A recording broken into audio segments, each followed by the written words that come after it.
Karena Pak Richard memakai hak konstitusi kan. Itu Ya. sudah dikasih oleh konstitusi. Ya.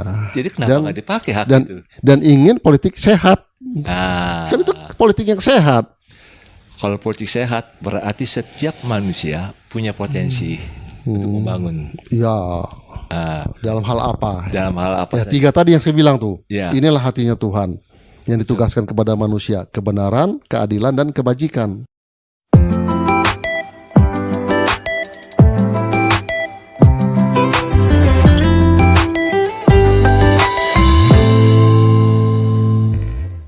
Salam saudara, kita berjumpa lagi dalam Redemption Yesus.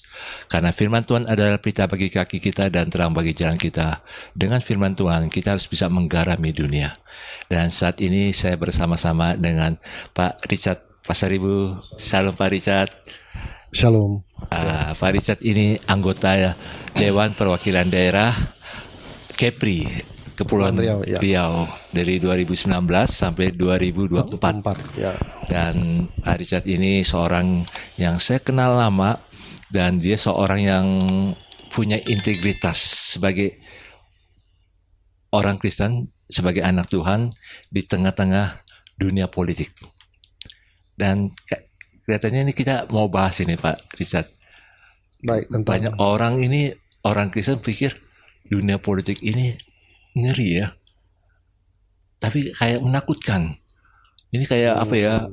Kayak penuh dengan dosa gitu. Jadi kalau mau masuk ke situ rasanya, waduh nanti saya jadi ikut berdosa. ya. Padahal kan orang Kristen ini harus membawa perubahan kan Pak. Bukan hanya perubahan dalam gereja aja ya, Ya. tapi dalam dunia juga, khususnya Indonesia. Dan mungkin tema kita hari ini soal ini Pak, bagaimana menuju Indonesia baru.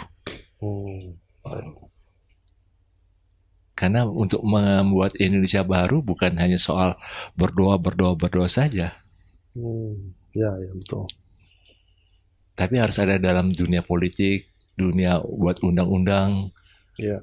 untuk membawa apa sih Indonesia baru ini ke depan ini, rancangan ke depan ini. Nah, bagaimana Pak Richard? Kalau saya lihat Pak, memang pengajaran di dunia rohani atau dunia gereja bahwa politik itu adalah duniawi atau kotor, Iya, itu menjadi suatu hal kebablasan karena si orang rohaniawan ini sendiri atau orang pendeta ataupun hamba Tuhan nggak paham.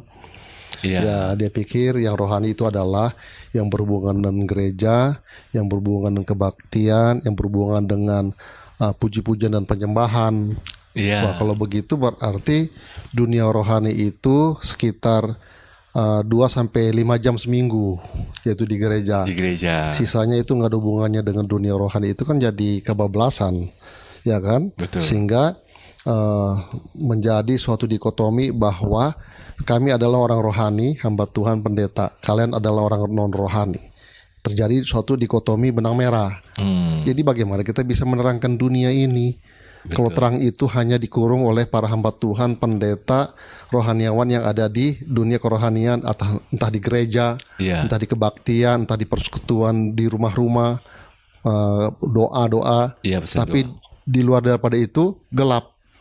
Kan lucu ya, konotasinya kan lucu. Jangan taruh lampu di bawah Ganteng. meja, tetapi taruhlah di atas. Di atas, ya. Istilahnya di bawah meja itu istilahnya ya terkungkum secara kata dalam tempurung di dunia rohani, dunia gereja, Dunia gereja, ya. dunia hal-hal lain kan, keimanan seolah di situ. Ya. Tapi di luar itu nggak ada hubungannya. Ya bagaimana bisa terangi dunia ini kan?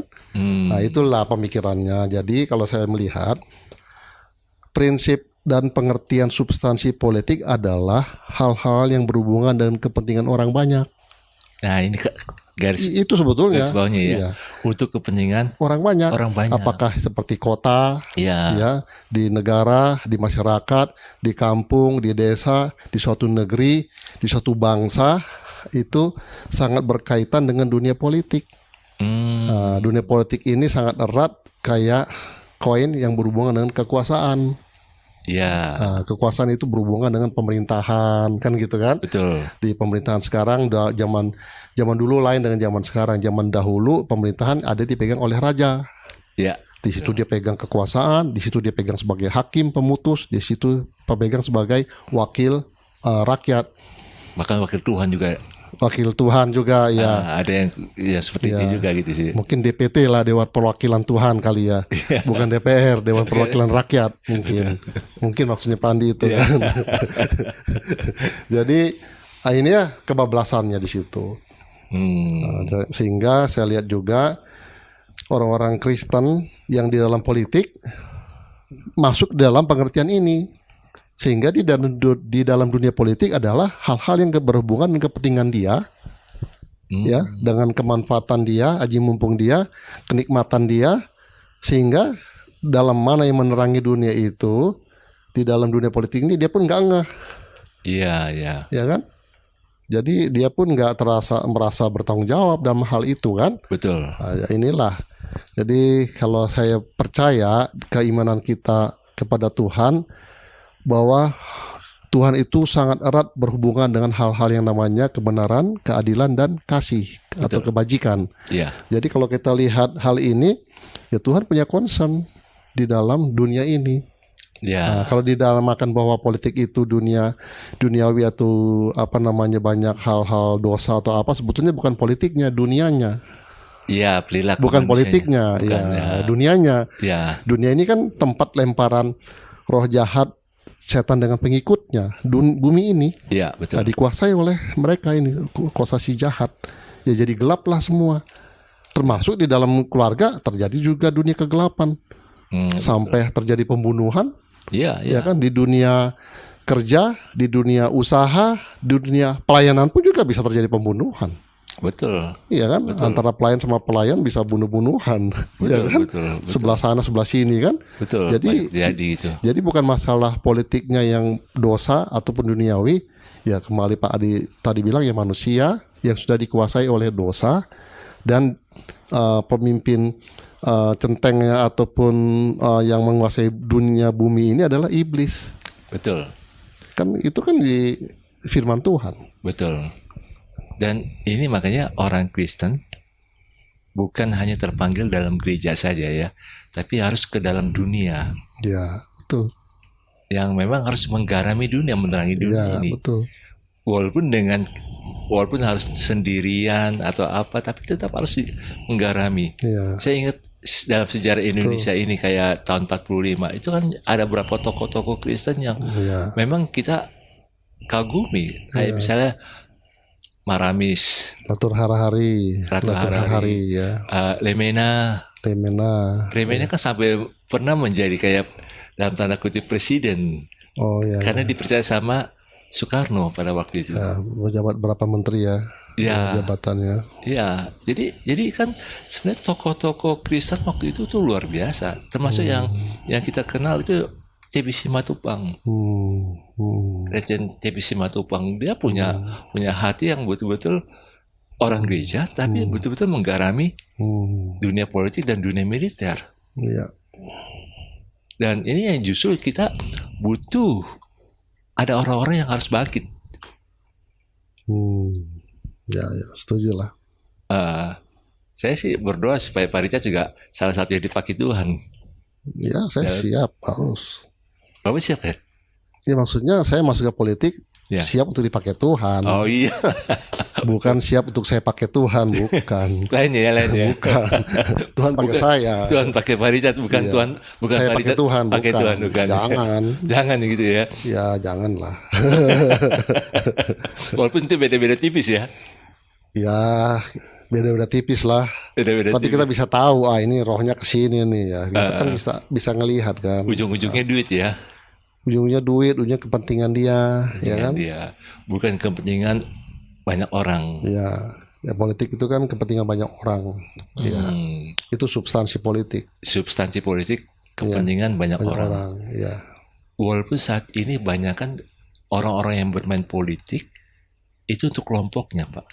Ya, pribadi, kelompok, dan golongan. Nah, itulah. Ya kan, kalau kita bilang bahwa secara normatif, mari kita berdoa menurut kepercayaan dan agama masing-masing. Sebetulnya sama pun juga agamanya, kepercayaannya, imannya. tetap aja beda karena mereka kebiasaan berdoa menurut kepentingan masing-masing, bukan menurut agama masing-masing. Kalau menurut agama masing-masing ya berbeda agama dan kepercayaan iman, tetapi doanya sama, yaitu bangsa dan negara, kan gitu kan. Betul. Ini udah sama agamanya, tetangga lagi kiri kanan, ya berdempetan, tapi doanya masing-masing lain. Iya. Kenapa? Untuk kepentingannya, baik kelompoknya, baik golongannya, kan gitu. Iya, memang ini yang seringkali membuat orang juga jadi orang-orang Indonesia waktu pemilihan umum tahun 2004, 2009 itu kan banyak yang golput istilahnya dulu. Tapi 2014 sudah banyak orang Indonesia ini, ini harus perjuangkan nih. Ya sadar politik ya. Sadar politiknya tinggi betul. nih. Betul. Tapi ini 2024 ini kelihatannya bagaimana nih Pak Richard ini? Karena ini harus disadari, ini nggak lama lagi, 2 tahun lagi nih. 2024. Ya 2024 udah depan mata. Dan juga untuk DPD sendiri, kalau mau maju lagi Desember ini sudah harus daftar lagi. Jadi tinggal 3 bulan lagi. Kalau partai-partai mungkin sekitar bulan 2023 ya. Jadi udah dekat. Baru mulailah verifikasi sampai akhirnya penetapan dan makin memanas karena yang tahun 2024-nya Februari. Dulu kan April ya, sekarang Februari. Jadi udah makin dekat di depan mata, tinggal berapa bulan ya? 15 bulan atau 15 bulan. 17 ya. Ya, 17 bulan. Sudah dekat. Jadi ya memanas saya lihat nih, ada beberapa kubu yang sangat ambisius untuk mencapai kekuasaan Republik Indonesia, sangat memanas. Sangat memanas, Pak ya. Iya. Arahnya nih nanti agak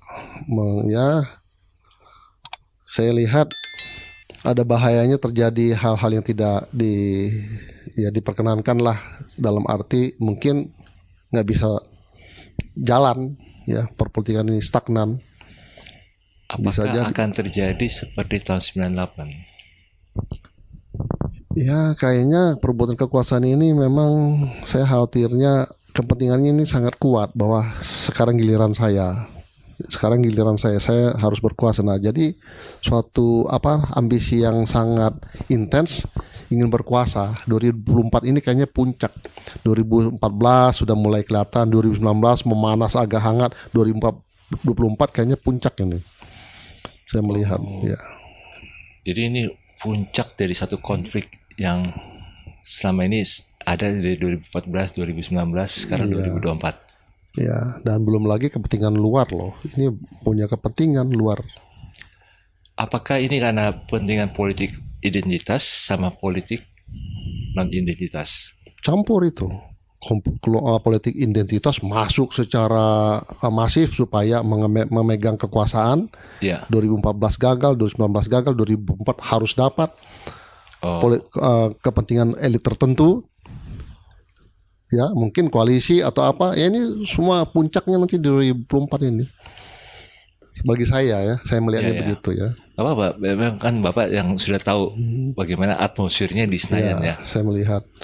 Ya bukan masalah di Senayan aja, di keberadaan semua itu. Negara ini, masyarakat semua. Kan kepentingan elit kan ada satu kubu. Kubu sebelah barat, sebelah timur, ataupun mungkin kanan atau kiri, atau kubu luar yang tidak masuk dalam sistem tapi sebetulnya lagi bermain juga di luar gitu. Apakah ini karena sudah ada di Indonesia ini kayak monarki tertentu, Pak? Monarki politik? Ya, kalau saya lihat sih terus terang ya. Ini menurut analisa saya, fenomena yang ada, reformasi itu gagal. Kenapa? Karena yang udah terbiasa dalam kekuasaan di Orde Baru itu masih eksis mentalnya, karakternya, dan yang susahnya lagi bukannya kelompok mereka ini saja yang sudah eksis, kelompok mereka ini kan sudah makin tua kan? Iya. Ya sudah membius kepada sudah memvirus kepada golongan berikut. Yang masih muda pun juga mungkin bukan terkooptasi dengan gaya dengan kelompok yang Orde Baru. Tetapi roh itu hidup masih saya lihat. Kan kalau Orde Baru monarkinya kan cuma satu. Ya cendana dulu ya. Cendana. Ya. Kalau sekarang kan lebih dari satu. Banyak. Mungkin 3 atau 4. Ya, kembali lagi kepada begini. Tadi kita bicara tentang politik. Ya, Nah, kalau menurut saya, kalau politik itu menentukan suatu negara, bangsa maju, nah, kita lihatlah mengenai kesehatan politik. ya, Nah, menurut saya kesehatan politik di Indonesia dari dulu nggak sehat-sehat. ya, Kalau sehat kan berarti bisa bergerak dong. Kalau nggak sehat berarti yang mana bisa produktif. betul, Kan gitu kira-kira. betul. Coba Bapak lagi sakit atau mana bisa datang kemari. Ya, Ya kan lagi demam kan, ya nggak produktif dong. Ya kan. Ya. Sebetulnya Pak Andi mempunyai hal-hal tertentu untuk dilakukan berhasil dan memberikan dampak yang bermanfaat kan gitu. Ya. Tapi kalau lagi sakit gimana? ya, ya, Kira-kira gitu kan. Betul, Nah, betul. sama juga politik itu sebetulnya suatu manfaat yang bagus untuk kemajuan bangsa dan negara kan. ya. Kalau lagi sehat. Kalau lagi sehat. Nah, apa itu lagi sehat? Ya, putra-putri bangsa ini, komponen bangsa yang luar biasa, yang brilian, yang kerja keras, yang mungkin maju negara bangsanya, betul-betul sehat, cepat maju. Betul. Ada Justru yang bagus-bagus itu dibuat nggak sehat ya Pak ya. intinya ya karena kondisi politik tidak sehat, yang sebetulnya kompeten itu untuk memajukan negara ini jadi tak bisa berperan. Ya kayak Pak Andi lah, punya anggota tubuh kan, ya kan karena lagi sakit ya nggak bisa lah, pening panas, ya makan pun gemetar ya kan, ataupun ya kan meriang. Tapi kalau sehat ya bisa aja pergi drive pun bisa, ya kan, Ya, ya. karena bisa melakukan sesuatu yang bermanfaat. Kalau politik lagi lagi sakit nggak sehat, gimana bisa bermanfaat bagi bangsa dan negara ini? Ini politik nggak sehat ini di Indonesia ini kan kita bisa lihat setiap kali pemilu selalu kayak hampir bisnis itu juga agak stuck, ekonomi juga agak stuck gitu kan. Mau nunggu nih, ini mau gimana nih setelah pemilu ini siapa nih atau apa? Itu kan itu selalu ada pembicaraan-pembicaraan gitu kan Pak. Makanya kan membuat orang jadi Indonesia ini bisa lebih baik apa enggak nih? Saya rasa itu hal yang lumrah. Di negara maju juga begitu. Di negara Sama. maju, sama. Bukan itu maksud saya. Ya, Bisnis itu komponen di dalam bangsa dan negara, ya kan? Dan juga hal-hal yang lain, sosial, budaya, agama, seni, olahraga dan lain-lain. Tapi kalau kondisi politiknya nggak bagus, semuanya jadi kena dampak. Kalau yang tadi itu kan musiman kan? musiman Ya ya. mereka pun juga sama. Sebagai konglomerat dia lihat, wah siapa yang menang nih. Kalau yang ini pun juga wah saya tahan dulu. Ya ditahanlah 6 bulan 1 tahun kan, itu nggak masalah itu. Itu biasa itu, di dunia pun biasa. Tapi maksud saya kondisi politiknya itu berkesinambungan nggak sehat. Nah pertanyaannya kok bisa nggak sehat? Ya karena sudah masuk virus. Virus apa? Ya tadi kepentingan pribadi, kelompok dan golongan. Tidak ada namanya kepentingan bangsa dan negara. Itu yang menandakan nggak sehat. Itu yang namanya sehat. Ya, karena kepentingannya pribadi, kepentingannya kelompok, golongan, bukannya bangsa dan negara. Makanya kan rakyat Indonesia, sebagian rakyat Indonesia nggak percaya sama partai politik. Ya itu kan by proses ya. By proses. Sehingga mereka lebih suka dengan figur. Bukan karena partai politik. Betul, figurnya yang dilihat ya kayak Jokowi menang Iya. karena figur Jokowi. Ya. Figur Jokowi. Ya betul. Nah itu yang lagi diperjuangkan. Ya, Tapi ya. bagaimana ini untuk dapat? Ini karena undang-undangnya adalah, konstitusinya adalah partai politik yang menentukan. Ya betul. Nah bagaimana bisa partai politik ini mengedepankan figur-figur yang bagus ataupun yang kompeten, tapi sangat syarat dengan kepentingan, ya kan? Jadi orang-orang yang punya kompetensi itu terpinggirkan lah. Nggak pakai nih, ya karena ya gimana misalnya kan nggak bisa diajak kong kali kong ini, minggirlah. Oh nggak ada janji apa ini kan deal politik yang nggak jelas. Tapi kan pengertian nggak jelasnya apa? Mungkin orang ini mempunyai deal politik yang jelas bagi bangsa dan negara. Tapi bagi orang-orang politik nggak jelas itu, apa itu bangsa dan negara. Sekarang apa yang kita mau bisa dapat dulu, kan gitu. Iya, iya. Nah itu yang saya bilang nggak sehat. Nggak sehat ya, Nggak Siti, ya. sehat. Karena bukan melihat mana yang lebih penting untuk bangsa dan negara. Ya, Supaya saya yang terpilih. Iya. Coba kalau politiknya sehat, partai politiknya sehat, ya kan? Wah ini orang bagus ini, kita dukung nih. Wah bagus ini, wah segala macam, ya gitu kan. Pasti dong, ya kan? Partai politik yang sehat itu dia lebih memilih orang di luar kadernya atau orang yang kadernya, Pak? Ya itu sih kan kondisional lah ya. Kondisional. Kondisional. Ya, Kalau ya. partainya misalnya kita kasih contoh, misalnya partainya itu kadernya nggak bagus, Ya. dan sadar partainya bahwa pimpinan partai itu nggak bagus, ya jadi tahu diri sehingga dipilih yang luar kader. Oh, Tapi kalau nggak tahu diri gimana? Dia nggak tahu bahwa kader-kadernya nggak bagus, ya kan? ya, ya.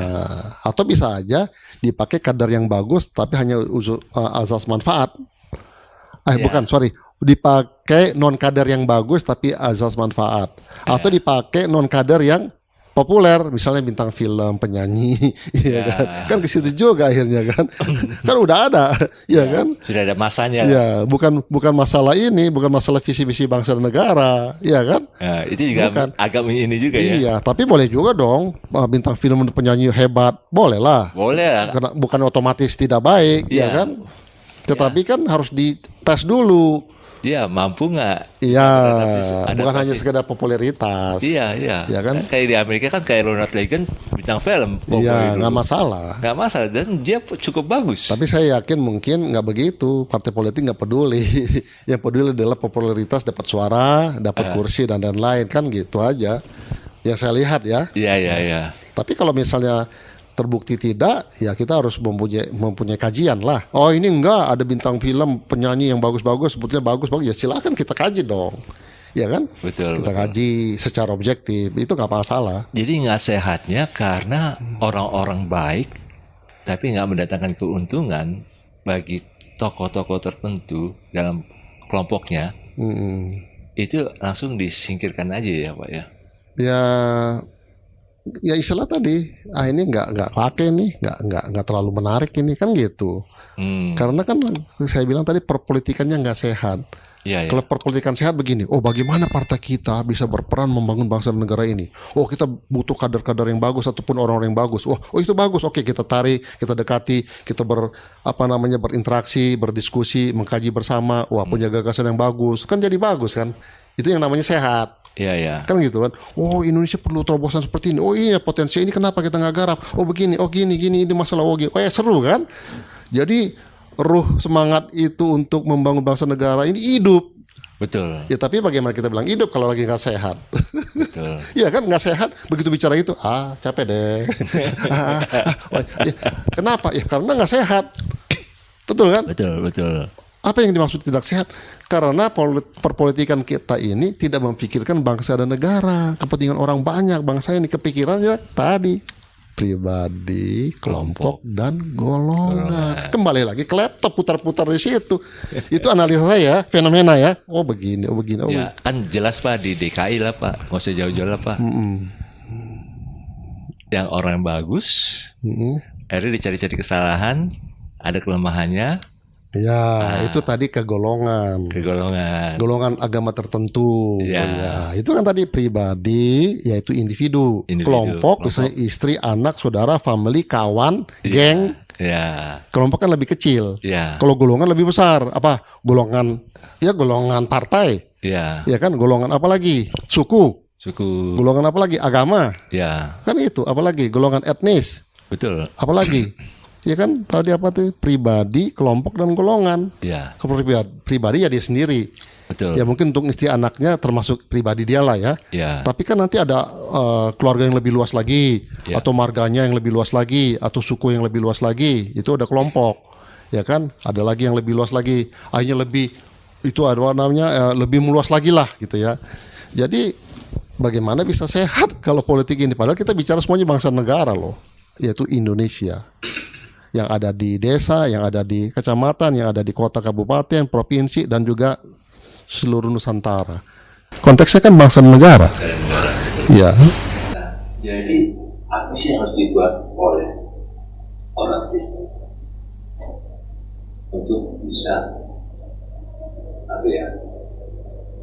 kalau ditanya orang Kristen ya mungkin kasih jawabannya banyak kan bilang ya berdoa aja lah, saya nggak usah buat apa-apa, hanya berdoa aja. Karena kan ini menuju Indonesia baru, kita harus dapatkan presiden yang memang bisa melanjutkan 2024 sampai ke depan ini setelah pasca Jokowi ini pembangunan infrastrukturnya udah baik lah istilahnya. Semua sudah ditata baik lah, banyak yang masih ada kelemahan, masih ada yang belum dikerjakan oleh pada masanya Jokowi lah. Tapi secara umum saya sih lihatnya sudah sangat baik lah, infrastrukturnya dibangun dengan baik. Jadi pada sebelum-sebelumnya banyak kan infrastrukturnya ya mangkrak gitu lah istilahnya, kasarnya gitu. Tapi masa Jokowi cukup baik. Nah, bagaimana kita sebagai orang-orang yang di dalam negara Indonesia ini supaya kita ini bisa dapatkan Indonesia baru, Indonesia yang memang bisa yang makmur, yang memang bisa punya apa ya, keadilan yang memang nyata untuk seluruh rakyat Indonesia. Ya kembali lagi tadi, ya kalau kita bicara tentang kita, Ya. kayak saya pribadi, Ya. ya saya harus pertama memang berdoa itu penting, Pak. Ya. Dan jangan remeh itu, Ya, penting itu betul. doa itu penting, banyak berdoa betul. Tetapi ya kembali, kalau kita lihat sebetulnya Tuhan itu ingin dunia ini diusahakan dan dirawat bagus, kan gitu. Ya. Tetapi kan memang dasar kita kena getahnya sang perusak, ya. Ya. Sang perusak ini ya si iblis, ya bapak pendusta, bapak pembunuh, Ya. bapak perusak segala macam kan. Betul. Ya kita kan nggak bisa sangkal keberadaan kuasa gelap, kuasa si jahat ini kan. Ya. Tetapi kan kita kan secara keimanan kan sebetulnya kita sudah dimenangkan, mengalahkan kuasa si jahat ini. Ya. Kita punya kuasa, ya kan. Betul. Boleh dia gertak kita, tapi kita bawa dalam nama Tuhan kelompok ya, sebagai umat dia pasti takut, Ya. ya kan. Nah, sekarang bagaimana saya lihat yang tadi kita orang umat Tuhan menggarami, menerangi, ya intinya dia harus ya betul-betul terpanggil. Kalau nggak terpanggil ya kembali lagi terprosok. Ya dengan gangguan si jahat ini, dengan gangguan si pengacau ini, ya kan. Ya istilahnya bisa aja dia ujung-ujungnya awalnya bagus, akhirnya terprosok, ya kan. Nah kita harus pertahankan itu. Dan ya kalau saya pribadi ya, siapa sih yang bisa membawa perubahan di dunia ini? Nggak ada yang bisa. Betul. Indonesia baru siapa yang bisa? Nggak ada yang bisa, kecuali Tuhan berperkara. Ah itu baru main. Begitu Tuhan berperkara, Tuhan main masuk ke dunia Indonesia, gimana caranya kita nggak paham. Bisa aja Indonesia ini ditunggang balikan dulu dengan cara kuasa Allah yang luar biasa, karena Tuhan mau pakai Indonesia baru bisa. Tapi kalau saya, Bapak, lain-lain berat, berat tembok-tembok melawan ini kekuatan politik yang nggak sehat ini, berat Pak, berat. Tetapi kalau kita bilang berat bukan berarti kita patah arang dan nggak mau berusaha, nggak bisa. Ya nggak boleh. Nggak boleh. Saya pun sebagai anggota DPD RI banyak berdoa bagaimana Tuhan cerahkanlah saya dengan kebenaranmu, keadilanmu dan kebaikanmu. Iya betul. Nah apa yang saya bisa masuk dalam rapat-rapat, kasih masukan-masukan, kasih aspirasi baik dari masyarakat yang keluh kesahnya di Kepulauan Riau maupun juga kebanyakan, ataupun inspirasi ide-ide ya saya sampaikan karena tugas saya di situ. Ya kan? Tapi nggak berarti bahwa saya bisa membawa perubahan. Saya orang hebat, gimana saya sungguh-sungguh percaya kepada Tuhan. Nggak bisa, saya bilang itu namanya tinggi hati. Nggak lah, nggak mungkin lah. Tetapi kalau Tuhan berperkara, silakanlah. Gimana caranya? Aku nggak tahu. Itu sudah urusan Tuhan. Itu by proses Pak. Ya by proses, by time, ya kan? Time, ya. Ya by kairos. Ya tapi istilahnya gini, ada momentum yang kayak kairosnya Tuhan yang memang Tuhan pakai orang-orang yang sudah disiapkan dari remaja, dari kecil, untuk pada masanya dia menjadi pemimpin besar. Ya bisa jadi. Itu kan rahasia Tuhan ya. Rahasia Tuhan. Bisa jadi, bisa itu. Kan kita bisa lihat kayak Yusuf, umur 17 tahun disiapkan Tuhan, sehingga jadi perdana menteri yang bawa perubahan di Mesir. Daud dari remaja disiapkan Tuhan, pemuda, muda. Daniel Dari anak muda ya. dari anak muda. Dia dididik baik di Babel, tapi dia takut Tuhan, Iya. sehingga dia bisa bawa pengaruh. Ya. Dinasti boleh berubah, tapi dia tetap ada dalam pemerintahan. Walaupun di pemerintahan duniawi penyembah berhala, tetap Tuhan pakai. Tuhan Ya, pakai, itu kan kairosnya Tuhan. betul. Nah, itu yang saya percaya. Saya percaya Indonesia bisa jadi Indonesia baru kalau Tuhan berperkara secara kairos Tuhan, itu main. Tetapi kalau saya bisa membawa perubahan, saya pribadi gini, saya bilang nggak mampu saya. Itu udah arogan itu. Iya, Artinya dia nabrak sudah- tembok ya. Iya, karena nggak mungkin kita bawa perubahan kalau kita sendiri dengan kekuatan kita, Pak. Nggak mungkin. Hmm, Saya nggak mungkin. ya, Kalau saya pribadi nggak mungkin lah. Iya. Tetapi kalau saya ada rapat dengan menteri, saya usahakan minta hikmat Tuhan. Apa aspirasi yang mau saya sampaikan? oh, Apa kira-kira inspirasi ide-ide yang mau saya sampaikan? Saya sampaikan jadi sebenarnya tanpa rasa takut, segan. Iya. Jadi orang-orang Kristen perlu mendoakan politisi-politisi Kristen untuk dapat hikmat dari Tuhan. Sebetulnya kalau bilang perlu, saya nggak setuju sih. Wajib, Wajib. wajib doakan karena ini penting. kalau nggak didoakan berdosa, Pak ya? Iya, nggak tahu lah. Tuhan yang menentukan dosanya itu. Ya, saya nggak paham. Jadi Tapi wajib doakan. harus ya, Ini harus penting betul. ini. Saya butuh juga didoakan. Pak Andi, mohon doakan saya juga. Ya kan? Saya bicara, misalnya bicara dengan Pak Mendagri atau Iya. bicara Pak Mahfud Ya. atau dengan Panglima, dengan apa? Saya bicarakan. Apa itu bahaya khilafah? Saya bicarakan. Pak, hati-hati radikalisme. Saya bicarakan. Iya, iya. Kalau ada kiri saya yang Muslim, ya mungkin fanatik, yang mungkin Habib atau Ustadz, ya saya nggak segan, biarin aja, itu kan hak saya, Iya, ya, hak bicara kan. hak bicara. Saya rasa dia pun paham, Iya. dan pun saya rasa dia segan. Oh, iya, memang boleh lah yang dibilang memang betul. Saya tidak menjelek-jelekan orang. Sesuai data, sesuai fakta. Ya memang kita paham kan, kita pelajari bahayanya khilafah ini bahaya loh. Woi, nggak bisa ini. Tahu gak? Saya dibawa oleh pimpinan ke Mexico City, November 2019.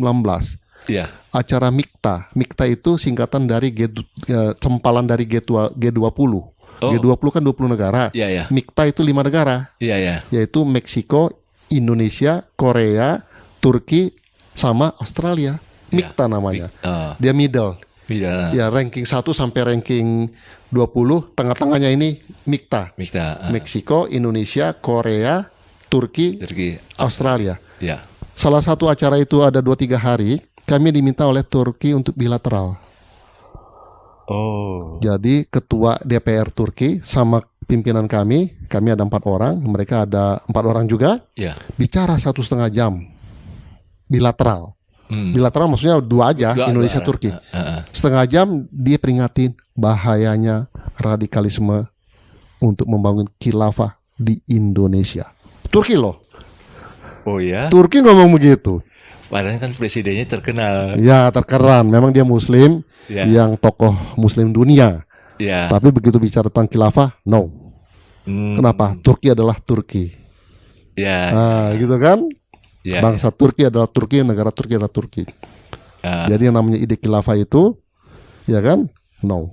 Bayangkan, ini mau didirikan di Indonesia, gimana? Jadi sebenarnya negara yang mayoritas Muslim di Turki ini mayoritas Muslim itu menolak khilafah. Menolak, termasuk melarang Hizbut Tahrir.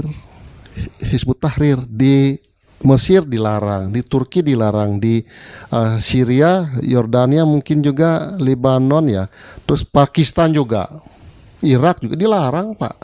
Itu faham ideologi khilafah, yaitu membangun kerajaan atau pemerintahan Islam sedunia. Itu kan ide khilafah. Ya, ya. Saya bilang ini bahaya, Pak. Jangan dibiarkan virus ini merasuk masyarakat. Ya, tapi yang lebih Negara harus hadir. Hizbut Tahrir itu yang internasional kedudukannya di London. Ya, yang khusus untuk khilafah Turki kedudukannya di Pennsylvania. Iya, di Pennsylvania. Oh, yang terkenal itu ya. Ya, mereka masukkan sekolah-sekolah mereka Ya. ke Indonesia. Ya, yayasan masuk mereka kerjasama untuk membangun ide khilafah. Mereka bilang nih nama yayasannya disebut oleh ketua DPR Turki, Ya. Mustafa lupa saya, ada berkumis dia, Ya.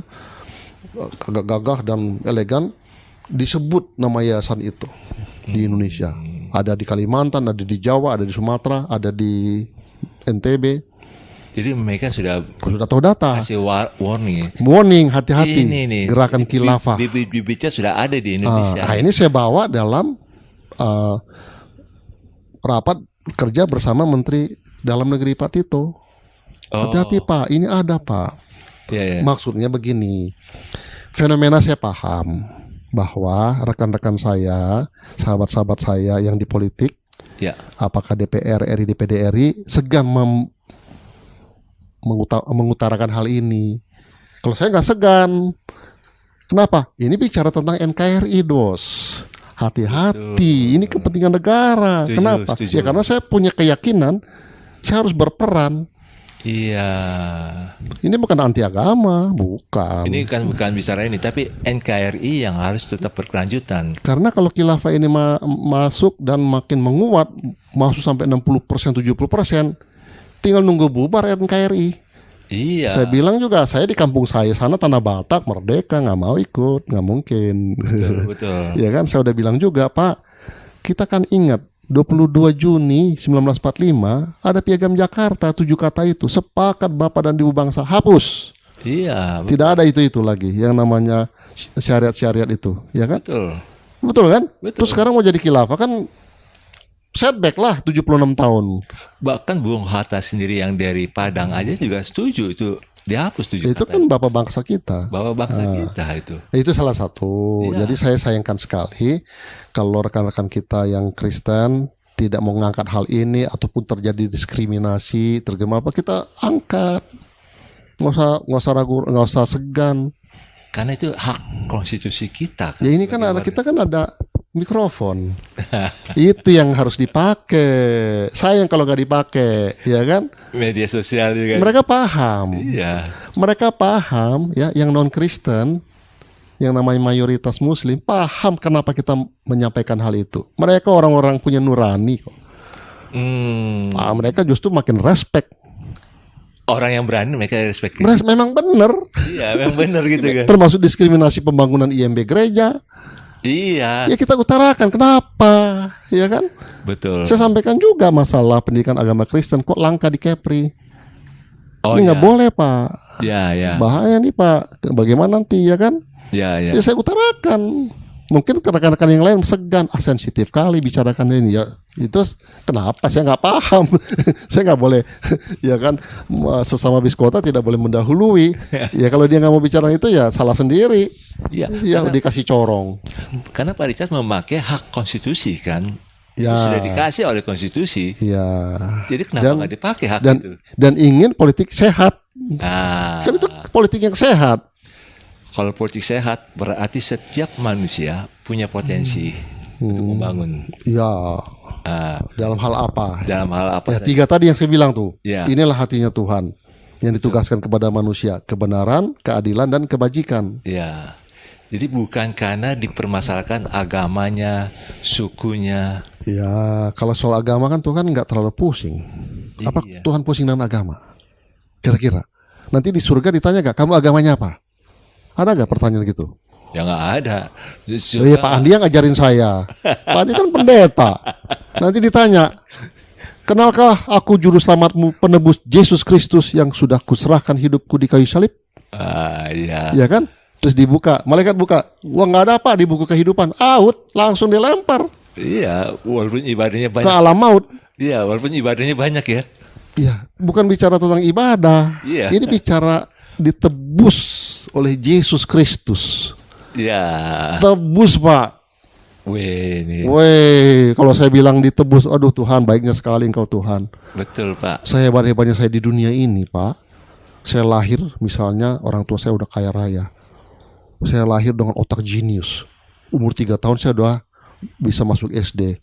Umur 8 tahun saya lulus SD.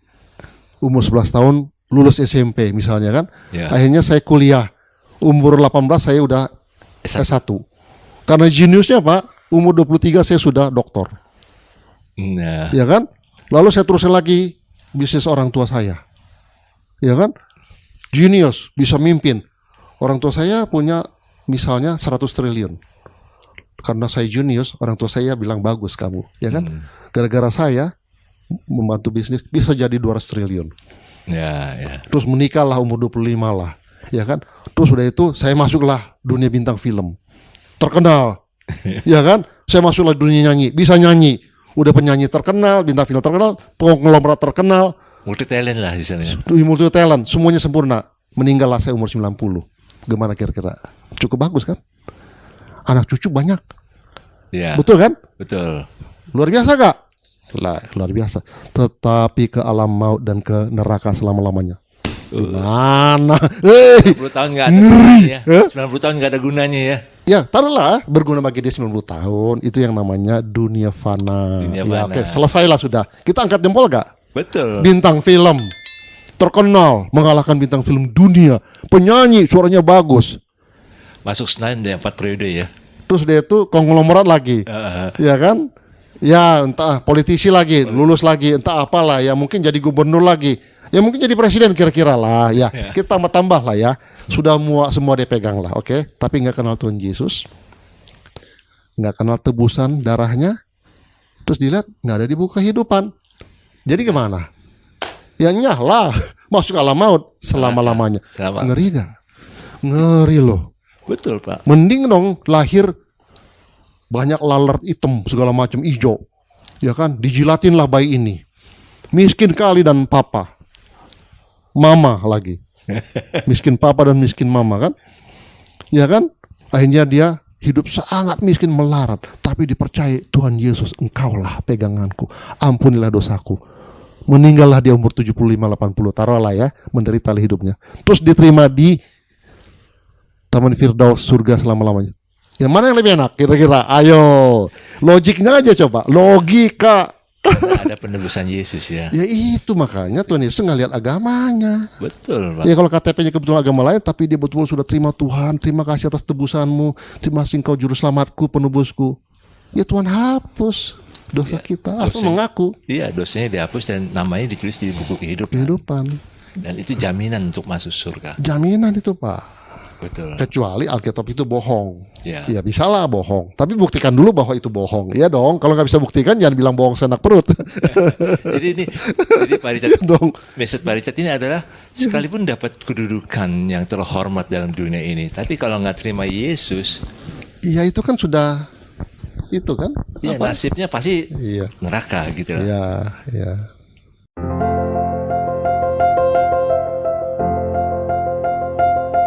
Bayangkanlah saya sedih. Saya ini dari Kepri. Pulau Batam adalah pulau yang sangat-sangat strategis. Itu nggak ada duanya. Ada duanya, yaitu Singapura. Jadi Singapura dan Batam itu compatible. Ya. Tapi sampai hari ini tidak ada pelabuhan besar. Bayangkan. Singapura sudah ada dari dulu kan, PSA, Port Singapore Authority, Iya. dan sudah makmur. Dan mau lagi berkembang lagi tuh. Berkembang lagi sudah dari tadi 20 juta, 30 juta, sekarang mau berkembang jadi 47 juta teus.